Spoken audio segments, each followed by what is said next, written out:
जय हिंद हमारे प्यारे दोस्तों, आप सभी का YouTube चैनल आशीष लर्निंग क्लासेस में सभी प्यारे बच्चों का स्वागत है। चलते हैं आज की इस क्लास में हम बात करने वाले हैं चैप्टर 1 जिसका नाम है वैद्युत आवेश एवं क्षेत्र।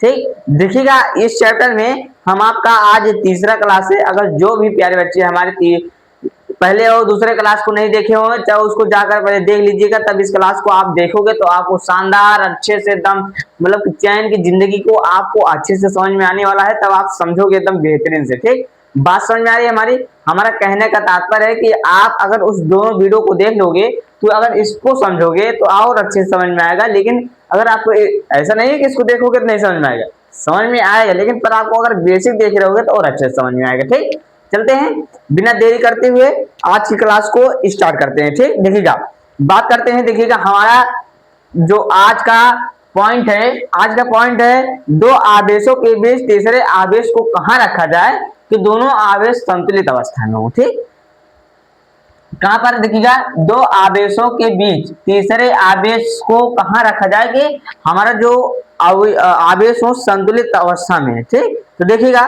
पहला है, देखिएगा एक तो हम रख सकते हैं प्लस समान आवेशों के बीच में रख सकते हैं, एक रख सकते हैं असमान आवेशों के बीच। समान आवेशों के बीच जब रखेंगे तो वो क्या करेगा, प्रतिकर्षित करेगा, और असमान आवेशों के बीच रखेंगे तो वो प्रतिकर्षित करेगा। ठीक, इसको बात समझिएगा, हमारी बातों को आप अच्छे से। तो देखिएगा पहला पॉइंट क्या है, पहला पॉइंट है हमारा इसमें क्या है, पहला पॉइंट है कि जब दो आवेश समान प्रकृति, जब दोनों आवेश समान प्रकृति को हो तो जब दो आवेश समान प्रकृति का हो। ठीक, जब दो आवेश समान प्रकृति का हो तब। ठीक, तो पहला पॉइंट है। और दूसरा पॉइंट बनता है कि जब दोनों आवेश असमान प्रकृति को, यही दो पॉइंट बनता है। इसी दो पॉइंट में आपका क्वेश्चन भी पूछा जाता है। तो अगर आप इसको पढ़े रहोगे, ये जान लीजिए फिक्स है कि इस चैप्टर से आपको अच्छा क्वेश्चन पूछा ही जाता है। क्योंकि पहला अगर चैप्टर अगर आपका क्लियर रहेगा तो जान लीजिए 10 नंबर आपको कहीं पर भी नहीं गया है, आपका 10 नंबर फिक्स है। ठीक, बात समझ में आ रही है हमारी। तो देखिएगा अब हमारी बात को सुनिए, जैसे हम कह रहे हैं उसको सुनिए। हम लिखेंगे हिंदी, यहाँ पर लिखेंगे जब दो आवेश समान प्रकृति के हों, यहाँ पर लिखेंगे या लिखोगे तो हम बोल देना हम। तो चलिए जब यहाँ पे लिखेंगे जब दो आवेश समान प्रकृति का हो तो एक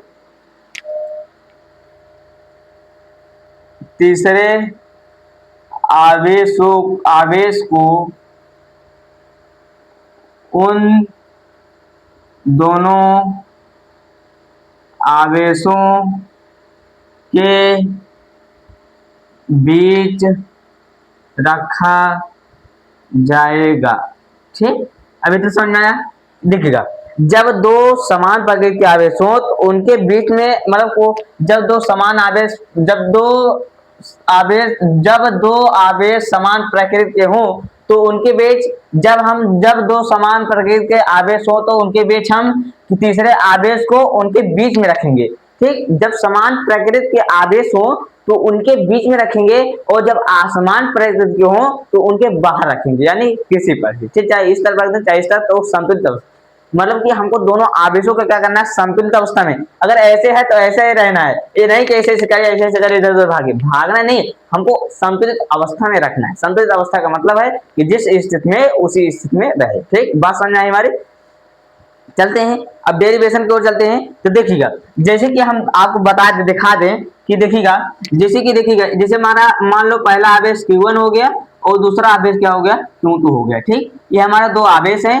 एक दूसरे आवेश को हम r दूरी पर रखें, एक दूसरे आवेश को कितनी दूरी पर रखें, r दूरी पर रखें, एक दूसरे आवेश को r दूरी पर रखें। हम इसके बीच कहीं पर भी यहाँ पर हम रख लेते हैं मान लो Q आवेश। ठीक, हम रख लेते हैं Q आवेश, मान लेते हैं यहाँ से इसकी दूरी x है। ठीक, इसकी दूरी जब यहाँ से x होगा, भाई देखो जब यहाँ से लगा के पूरा यहाँ तक दूरी क्या है, r है, तो यहाँ से लगा के यहाँ तक x है, तो अगर r में से x घटा देंगे तो इसका मान पता चल रहा है। इसका मान क्या हो जाएगा, r माइनस x हो जाएगा, तो इसका मान पता चल जाएगा। ठीक, बात समझ में आई? हमारी बातें सारी प्यारे बच्चों को अच्छे समझ आए कि नहीं समझ आए? ठीक है, जब हम इसको माने r, अब इसको माने x, तो अगर इसकी दूरी ज्ञात करना हो तो क्या करेंगे, ये क्या करेंगे, r में हम x को घटा देंगे तो इसकी दूरी पता चलेगी, क्योंकि कुल दूरी में से अगर इतना दूरी घटा देंगे तो इसका दूरी पता चल जाएगा। लेकिन हमको पता नहीं कि इसको बीच में रखें, कहाँ रखें, बस इतना जानते हैं इन दोनों आवेशों के बीच में कहीं पर भी रखे हैं। ठीक, इतना बात पॉइंट समझ में आया कि नहीं समझ में आया? अब इसके बाद देखिए, हम माना करके हम आपको बताते हैं, माना दो आवेश r दूरी पर स्थित हैं, इनके बीच एक आवेश q जो कि q1 से r दूरी x दूरी पर है। और ठीक, तो हमें कितना लिखना है, एक संतुलित अवस्था के लिए एक आवेश हम q1 से x दूरी पर q रखे हैं, इसको लिख लेना आप। ठीक, इसको हम हिंदी को नहीं लिखेंगे, क्योंकि हिंदी को लिखेंगे तो हमारा बोर्ड भर जाएगा मेरे भाई। अगर भर जाएगा तो हम कहाँ पर लिखेंगे, तो लिखेंगे कहाँ, तो आपका डेरिवेशन इसमें हो नहीं पाएगा। ठीक, बात समझ में आई हमारी? तो चलते हैं हम बिना देरी करते हुए अपना डेरिवेशन स्टार्ट करते हैं। ठीक, देखिएगा, अब यहाँ पर लिखते हैं, देखिएगा डेरिवेशन एकदम अच्छे से समझिएगा, किसी बच्चों को किसी भी प्रकार की कोई भी दिक्कत, देखिएगा पहले माना कैसे लिखेंगे, माना दो आवेश r दूरी पर स्थित है। लिख दें, क्या लिख दें, कह दो, लिख दे, कमेंट कर दो, लिख दें कमेंट। अरे चलिए इसको लिख देते हैं, लिखिएगा माना, यहाँ पर लिखते हैं माना दो आवेश, माना यहाँ ऐसे लिखेंगे, इसको बनाना नहीं है, इसको देखिए बनाना, इसको याद नहीं करना है। माना दो आवेश r दूरी पर स्थित हैं, एक तीसरे आवेश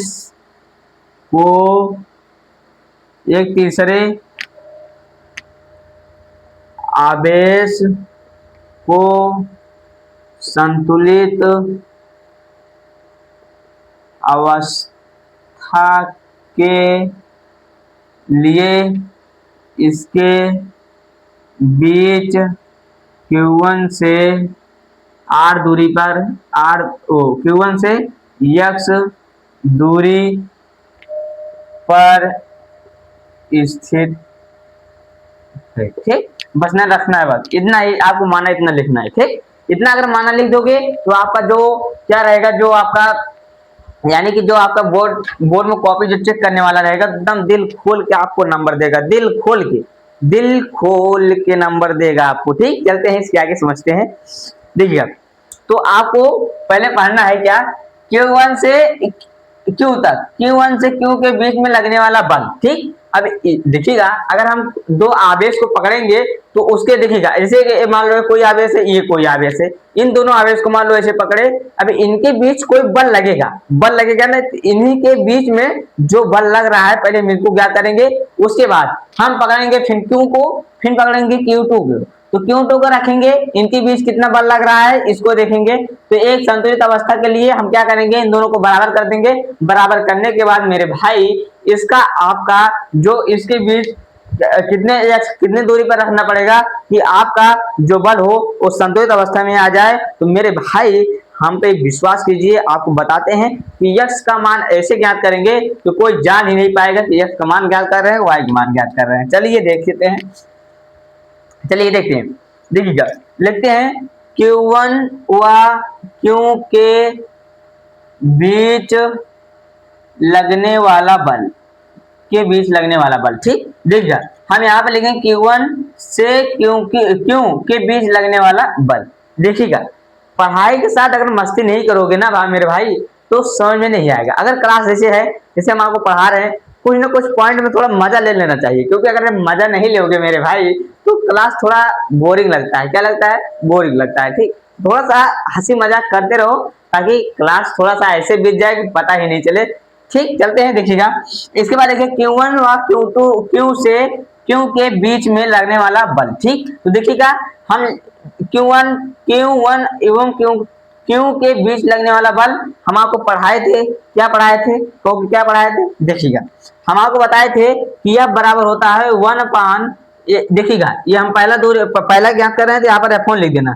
F बराबर होता है 4πε0 इंटू में, इसको हम ब्लैक पेन से लिख रहे हैं, काली पेन से, नीला पेन से लिखते हैं। उसके बाद देखिएगा यहाँ पर आवेश कौन कौन सा है, Q1 है, उसके बाद Q है, ठीक, अपॉन में इसके बीच की दूरी क्या है, यक्स है, यक्स का स्क्वायर हो जाएगा, ठीक। इस समीकरण इसको मान लीजिएगा 1, ठीक। उसके बाद देखिएगा, अब इसके बाद हम बात करेंगे Q से Q2 के बीच है, Q से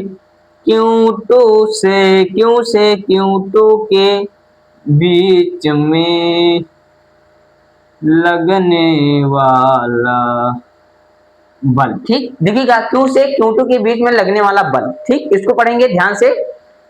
देखिएगा कैसे पढ़ेंगे इसको, देखिएगा यहाँ पर हो जाएगा F2, क्या हो जाएगा मेरे भाई, F2 क्या हो जाएगा, F2। इतनी गर्मी पड़ रही है, सोचो आपको कैसे मैं पढ़ा रहा हूँ, बस आप एक लाइक कमेंट नहीं कर पा रहे हो, एक लाइक कमेंट कर दो, थोड़ा सा हमको भी अच्छा लगे मेरे भाई। भले ही रिकॉर्डेड क्लास है, अगर आपको लाइव क्लास में जुड़ना है तो सुबह के लाइव क्लास में, कल का सुबह लाइव क्लास अभी है तो कल के जुड़ जाइएगा, उसके बाद शाम को हम कर देते हैं लाइव क्लास, क्योंकि सुबह थोड़ा सा टाइम कम मिल पाता है। तो चलते हैं, देखिएगा इसके बाद हो जाएगा F2 बराबर हो जाएगा क्या हमारा, F2 बराबर होगा क्या, देखिए F2 बराबर हमारा 1/4πε0 होता है, और किसके किसके बीच, Q और इंटू में Q2 के बीच में ज्ञात कर रहे हैं। अब इनके बीच में दूरी कितना है, r माइनस में x, यहाँ पर स्क्वायर होता है, स्क्वायर लगा दीजिए, समीकरण नंबर 2 हो गया, ठीक। अब क्या करना है, समीकरण 1 व समीकरण 2 को क्या करेंगे, दोनों पक्षों को वर्ग करना, मतलब समीकरण 1 संतुलित अवस्था के लिए क्या करेंगे ना, संतुलित अवस्था के लिए लिख दें। देखिएगा यहाँ पर लिखेंगे संतुलित अवस्था के लिए, संतुलित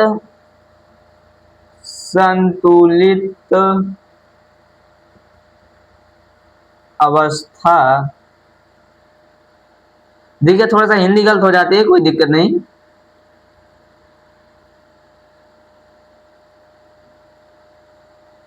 के लिए तो संतुलित अवस्था के लिए क्या होता है, F1 बराबर होता है F2, ठीक, इसको पढ़िएगा।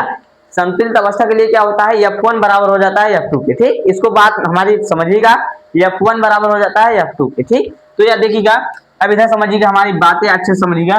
जो F1 है, F1 का मान कितना है, F1 का मान कितना है, 1/4πε0 क्यू इंटू में क्यू, ठीक, अपॉन बचेगा r यक्स का स्क्वायर बराबर हो जाएगा, इसका निकालेंगे। F2 बराबर कितना है, 1/4πε0 इंटू में Q2 अपान में कितना है, r माइनस में x का स्क्वायर, ठीक। अब देखिएगा जो दोनों तरफ मिलता है, जो मेरे भाई दोनों तरफ सेम दिखता है, उसको हम काट देते हैं। देखिएगा ये कैंसिल हो जाएगा, यहाँ से ये क्यों कैंसिल हो जाएगा, तो बचेगा क्या, Q1 अपान में यक्स आर ओ, क्या है, अरे यार इसको क्या बोलते हैं, यक्स का स्क्वायर बराबर में हो जाएगा Q2 अपान में हो जाएगा, अपान में देखिएगा यहाँ पर सूत्र लगा देंगे, r का स्क्वायर माइनस में यक्स प्लस में यक्स का स्क्वायर प्लस माइनस में 2 यक्स क्या हो जाएगा, 2 यक्स आर, ठीक, इतना बात समझ में आया। अभी ये फार्मूला लगाने के बाद क्या करना है, नहीं मेरे दोस्त, नहीं ऐसा नहीं करना है, ऐसा कर दोगे तो बर्बाद हो जाओगे। देखिएगा आप अच्छे से देखिएगा, ऐसा कर दोगे तो बर्बाद हो जाओगे।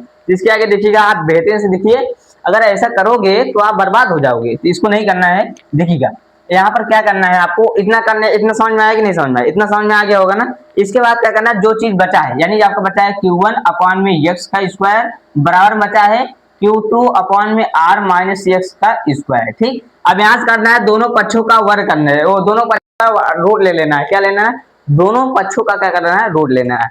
यहाँ पर लिखो कि दोनों पक्षों का रूट लेने पर, ठीक, दोनों पक्षों का रूट लेंगे, तो जब दोनों पक्षों का रूट लेंगे तो बनेगा क्या, यहाँ पर देखिएगा, दोनों पक्षों का रूट लोगे तो यहाँ पर रूट यक्स Q1 अपान में यक्स स्क्वायर बराबर हो जाएगा रूट में Q2 अपान में r माइनस में यक्स का स्क्वायर, ठीक। यहाँ से क्या होगा मेरे भाई, देखिएगा यहाँ पर देखिएगा Q1 है, Q1 के ऊपर स्क्वायर नहीं लेगा क्योंकि स्क्वायर क्या होता है, रूट कैंसिल हो जाता है। तो यहाँ पर रूट कैंसिल नहीं होगा, तो यहाँ पर हो जाएगा कि रूट में Q1 हो जाएगा, अपॉन में देखिएगा यहाँ स्क्वायर लगा, स्क्वायर से रूट कैंसिल हो जाएगा, यहाँ बचेगा x। ठीक, कितना बातें समझ में आया। यहाँ पर क्या होगा देखिएगा, यहाँ पर Q2 है, यहाँ पर देखिएगा इसके ऊपर स्क्वायर नहीं है क्योंकि स्क्वायर होता है तो इसके ऊपर रूट कैंसिल हो जाता है, लेकिन यहाँ पर कैंसिल नहीं होगा, यहाँ पर हो जाएगा Q2 अपॉन में यहाँ से रूट, यहाँ से देखिएगा रूट कैंसिल हो जाएगा क्योंकि इसके ऊपर स्क्वायर है, स्क्वायर से रूट कैंसिल हो जाएगा तो बचेगा r माइनस में x। इतना बातें समझ में आया। अब इसके बाद क्या करना है, हमको तिरछा गुणा करा देना है। तिरछा गुणा कराना जानते हो सभी लोग ना, एक साथ तिरछा गुणा करा देना है। तो जब तिरछा गुणा कराएंगे तो हमारे पास आएगा कितना, हमारे पास आएगा Q1 इंटू में r माइनस में x, इसको ब्रैकेट में रखना है। उसके बाद बराबर हो जाएगा Q रूट में 2, उसके बाद यहाँ पर हो जाएगा x। ठीक, अब बात समझ में आई। देखिए Q1 को इस तरफ भेजना है, r को इस तरफ भेजना है, Q1 को इस तरफ भेजना है और r को इस तरफ भेजना है। तो कैसे हो जाएगा, देखिए यहाँ पर हो जाएगा r माइनस में x, ठीक, अपॉन में x हो जाएगा और बराबर हो जाएगा Q2 बटे Q1। ठीक, उसके बाद देखिएगा इसका r बटे x कर दो, माइनस में x बटे x बटे x बराबर हो जाएगा Q2 अपॉन में रूट में Q1। ठीक, बात समझ में। इतना प्यारे बच्चों को समझ में आ ही जाना चाहिए। ठीक, सारे प्यारे बच्चों को अच्छे समझ में आया। किसी बच्चों को किसी प्रकार की कोई भी दिक्कत, ऐसी भी कर सकते हो, किसी भी प्रकार से कर सकते हो, लेकिन मैं जैसे बता रहा हूँ ऐसे भी कर सकते हो, कोई दिक्कत नहीं। ठीक, चलते हैं यहाँ से। देखिएगा यहाँ से क्या कर सकते हो, या तो ऐसे आप गुणा करा करके, नहीं तो इसके आगे देखिएगा थोड़ा सा अभी थोड़ा सा आसान नहीं बन पाएगा यहाँ से, तो इसको देखिएगा ऐसे करा सकते हो, इसका गुणा करा सकते हो। इसका गुणा कराओ क्या हो जाएगा, Q1 इंटू में r हो जाएगा माइनस में, फिर हो जाएगा Q1 इंटू में x हो जाएगा बराबर Q2 x हो जाएगा। ठीक, अब देखिएगा इसको उस तरफ भेज दो, इसको उस तरफ भेज दो, तो यहाँ से x कॉमन ले लोगे, यहाँ से थोड़ा अच्छा बन जाएगा। देखिएगा अच्छा बनाने के लिए क्या करेंगे, यहाँ पे लिखेंगे Q1 इंटू में r, उसके बाद बराबर कर दोगे Q2 x, उसके बाद प्लस है माइनस हो जाएगा, उसके बाद Q1 x। ठीक, इतना बात समझ में आया। यहाँ से x कॉमन ले लेना है, x कॉमन लेने के बाद इधर भेज दो, यानी हो जाएगा x बराबर हो जाएगा Q1 रूट में इंटू में r अपॉन में हो जाएगा Q2 प्लस में Q1। ठीक, Q1 हो जाएगा। ठीक, इतना बात समझ में आया सारे प्यारे बच्चों को अच्छे से बेहतरीन से।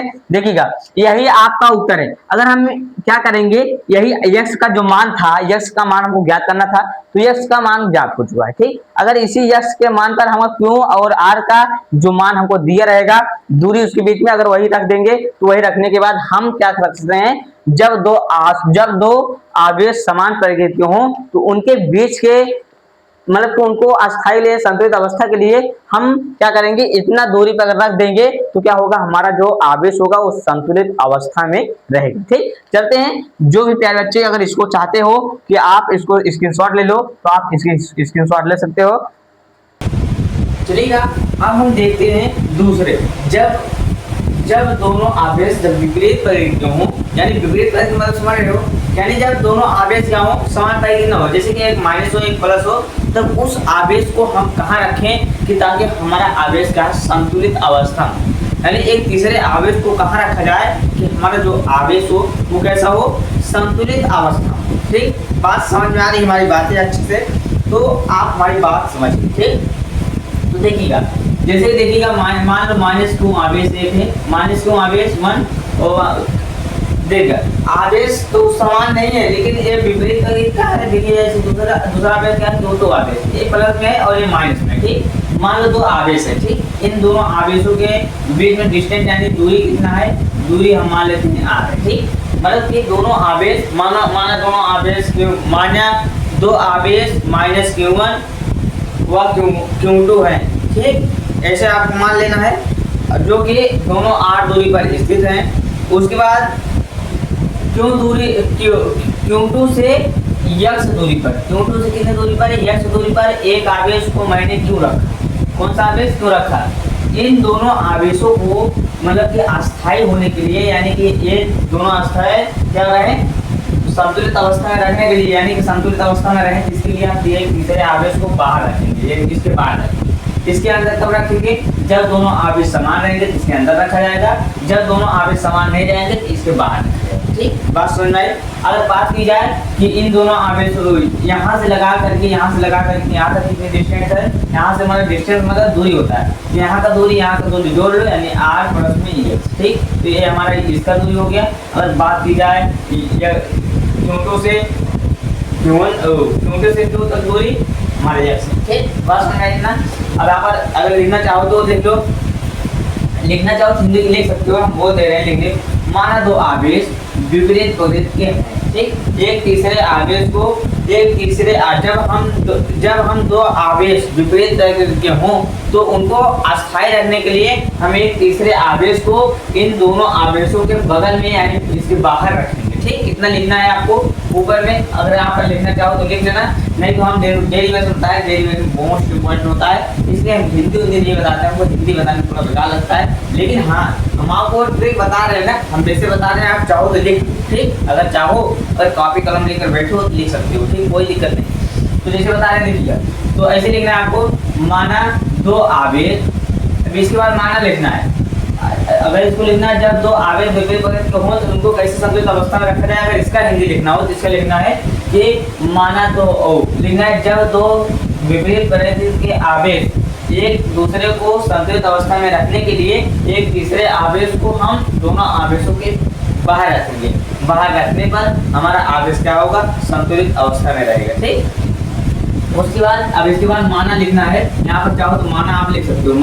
माना का मतलब जो आप लिखो इसको माने हो, r दूरी पर इसको रखें, x दूरी पर इसको रखिए, हम Q1 माने इसको माने हो। अगर इसको चाहो लिख लो, इसको हम लिख नहीं रखे। देखो इसको कैसे लिखना है, लिखिएगा।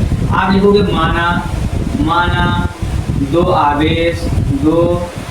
आवेश माइनस Q1 और प्लस Q2 r दूरी पर स्थित है। ठीक, अब एक तीसरे आवेश को संतुलित अवस्था के लिए यहाँ पे लिखना है, संतुलित अवस्था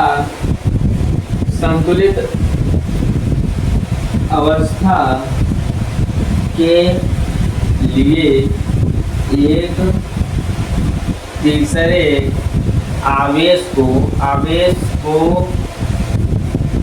एक तीसरे आवेश को कहाँ रखा गया है, एक तीसरे आवेश को x दूरी पर Q2 से Q प्लस Q2 से x दूरी पर एक आवेश क्यों रखा गया है। ठीक, बात समझ में आई। जितना हम आपको बता रहे हैं अच्छे से समझ में आ जाना चाहिए। अगर नहीं समझ में आ रहा है तो सारे प्यारे बच्चे कमेंट कर सकते हैं। अगर समझ में नहीं आ रहा है तो सारे प्यारे बच्चे कमेंट कर सकते हैं कि हाँ सर हमको समझ में नहीं आ रहा है, आप फिर इस तरह थोड़ा सा समझा दीजिए। ठीक, तो इसी के अगर आप कमेंट करते रहोगे तो हमको भी पता चलेगा हाँ हमारे बच्चे को समझ में नहीं आ रहा है, इसको थोड़ा सा लॉजिक थोड़ा बदल देते हैं। ठीक, तो अगले नेक्स्ट वीडियो में थोड़ा सा लॉजिक बदल देंगे तो आपको और अच्छे समझ में आएगा। इसको आपको समझना होगा। ठीक, बात समझ आ रही, जो ट्रिक बता रहे हैं अगर आपको अच्छे से पढ़ना हो तो आप कमेंट कर सकते हो। आपको कमेंट का जवाब भी दें तो मुश्किल है। ठीक, इसको बात समझ लीजिएगा। उसके बाद देखते हैं, अब इसके बाद देखिएगा, अब यहाँ से हमको क्या करना है, माइनस Q1 से Q के बीच में, जैसे उसमें क्या करते हैं माइनस Q1 से Q के बीच में लगने वाला बल।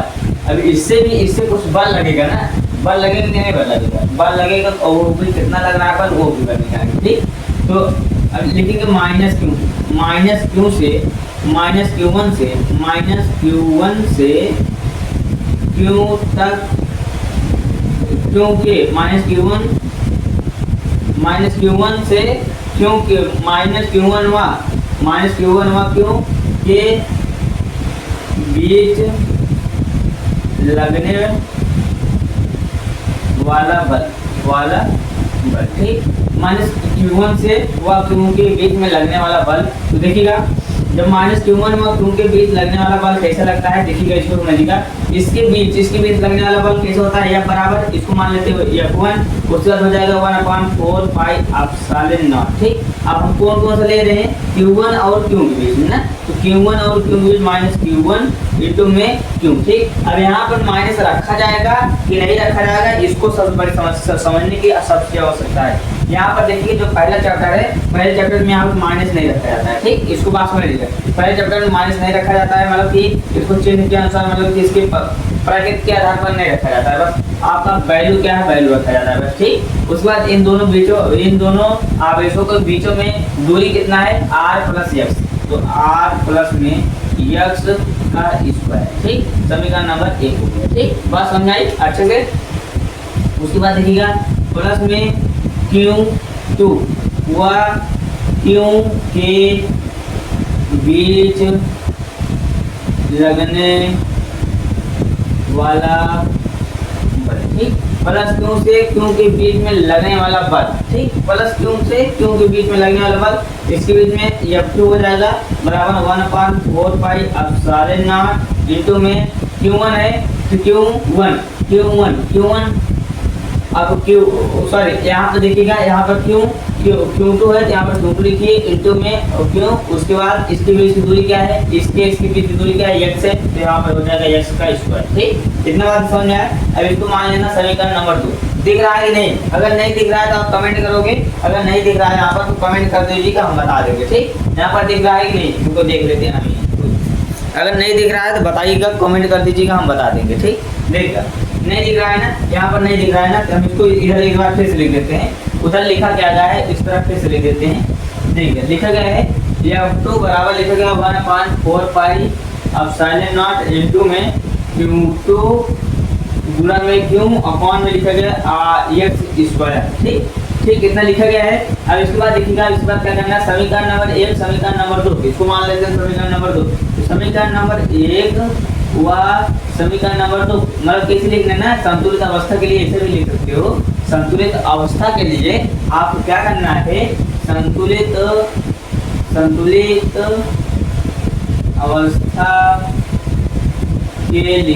अवस्था के लिए क्या करना है, संतुलित अवस्था के लिए क्या करोगे, F1 होगा बराबर F2 के, F1 किसके बराबर होगा, F2 के बराबर होगा। तो F1 क्या है हमारा, F1 हमारा क्या है 1/4 पाई एप्सिलॉन नॉट इंटू में है Q1 इंटू में Q अपॉन में r प्लस x का स्क्वायर। ठीक, बराबर है 1/4 पाई एप्सिलॉन नॉट इंटू में Q अपॉन में क्या लिखा गया है, x का स्क्वायर। ठीक, वही लिखा गया वही उतार दिए। ठीक, अब देखिएगा, अब दोनों समीकरण जो बराबर हो गए, अब देखिएगा ये कैंसिल हो जाएगा, जो दोनों तरफ सेम दिखे उसको कैंसिल कर देना है। अब उसके बाद देखिएगा इधर क्या बचेगा, इधर बचेगा Q1 बचेगा, इधर Q1 और अपॉन में बचेगा r प्लस x का स्क्वायर। ठीक, इतना बचेगा। उसके बाद बराबर बचेगा Q2 अपॉन में x का स्क्वायर। दोनों पक्षों में वर्गमूल लेने पर, ठीक, वर्गमूल लेने पर जब दोनों पर पक्षों में वर्गमूल लेंगे Q1 अपॉन हो जाएगा r प्लस x का होल स्क्वायर बराबर हो जाएगा अंडर में Q2 अपॉन में x का होल स्क्वायर। ठीक, अब देखिएगा यहाँ से रूट अगर इसका स्क्वायर लगा होता तो करंट खत्म हो जाता, लेकिन यहाँ पर रूट नहीं लगा तो इसको लिख देना Q1 अपॉन में, देखिएगा यहाँ पर स्क्वायर लगा है तो स्क्वायर से यहाँ से रूट इसका कैंसिल हो जाएगा, क्या बचेगा r प्लस x। ठीक, बात समझना है। इसके बाद यहाँ पर देखिएगा बचेगा रूट में 2 अपॉन में x को जब कड़ी है कड़ी से कड़ी कट जाएगा तो बचेगा कितना, x बचेगा। ठीक, आप क्या करना है, दोनों तरफ गुणा कर देना है, गुणा कराओ कितना बचेगा, देखिएगा यहाँ पर हो जाएगा कड़ी में Q बराबर हो जाएगा कड़ी में Q2 r प्लस में कड़ी में Q2 x हो जाएगा। ठीक, अब क्या करना है, x को इस तरफ कर देना है ताकि x माइनस में हो जाएगा, x हो जाएगा, उसके बाद माइनस हो जाएगा Q2 x बराबर हो जाएगा Q2 r। ठीक, अब देखिएगा इधर हम क्या करेंगे, x को कॉमन ले लेंगे, इधर क्या करेंगे, x को कॉमन ले लेंगे, x को कॉमन ले लेंगे तो बचेगा रूट में Q1 माइनस में रूट में Q2। ठीक, यहाँ पर Q2 बचेगा। ठीक, इधर बचेगा रूट में Q2 x। ठीक, Q2 कितना बचेगा, r बचेगा, सॉरी ar है ना, ar। उसके बाद देखिएगा अब इधर क्या करेंगे, हम इस तरफ को इसको इस तरफ भेज देंगे तो बचेगा इधर हो जाएगा r बराबर हो जाएगा रूट में Q2 r Q2 और अपॉन में हो जाएगा रूट में 1 माइनस में रूट में हो जाएगा। ठीक, ये हमारा सिद्ध करना था, आप मिला लीजिए, यही हमारा सिद्ध करना था। ये आपका सिद्ध हो चुका है। जब दो विपरीत समान, जब इसको देखिए, इस पे न्यूमेरिकल कराएंगे आपको, इस पे आपको जब न्यूमेरिकल कराएंगे तो आप देखोगे, हाँ कहोगे हाँ बहुत अच्छा समझ में आ रहा सर, बहुत अच्छा समझ में आ रहा, आप न्यूमेरिकल तो बहुत अच्छे कराते हो। तब कहोगे हाँ न्यूमेरिकल तो बहुत अच्छे कराते हो सर। इस पे न्यूमेरिकल एक दिन लाइन क्लास अच्छी सी बेहतरी थी, तो उसमें पढ़ेगा, सभी प्यारे बच्चों को अच्छे समझ में आएगा। ठीक, तो देखिएगा इतना में हो गया। उसके बाद हम समझते हैं वैद्युत क्षेत्र की तीव्रता। ठीक, वैद्युत क्षेत्र की तीव्रता किसे कहते हैं? इसके घन परीक्षण आवेश, उसके बाद बिंदु आवेशों के बीच किसी बिंदु पर उत्पन्न वैद्युत क्षेत्र की तीव्रता, ये सब सारी चीजें हम आपको एक दिन पढ़ा देंगे। अब चलते हैं आज की क्लास को इसी पर समाप्त करते हैं। आपको लगभग 2 क्लास और पढ़ा देंगे तो बन जाएगा। ठीक, चलते हैं, बहुत हो गया। 2 डेरिवेशन आपको बता चुके हैं, इस डेरिवेशन को आप अच्छे से पढ़िएगा ताकि किसी प्रकार की कोई दिक्कत नहीं होना चाहिए। ठीक, धन्यवाद सारे प्यारे बच्चों को, और लाइक कमेंट शेयर करके जाइएगा अपने प्यारे दोस्तों को, ताकि आपके प्यारे दोस्तों को भी फेल ना हो, पढ़ाई करें अच्छे से, एकदम बेहतरीन से पढ़ें ताकि किसी भी प्रकार से किसी बच्चों को दिक्कत नहीं होना चाहिए। ठीक, चलते हैं। थैंक यू सभी बच्चों को, थैंक यू सभी बच्चों को, थैंक यू। चलते हैं, हम कल की क्लास में मिलते हैं आप सभी को। कल सुबह लाइव क्लास चलेगी, कल शाम को लाइव क्लास चलेगी, सभी बच्चे लाइव क्लास में आ जाएंगे।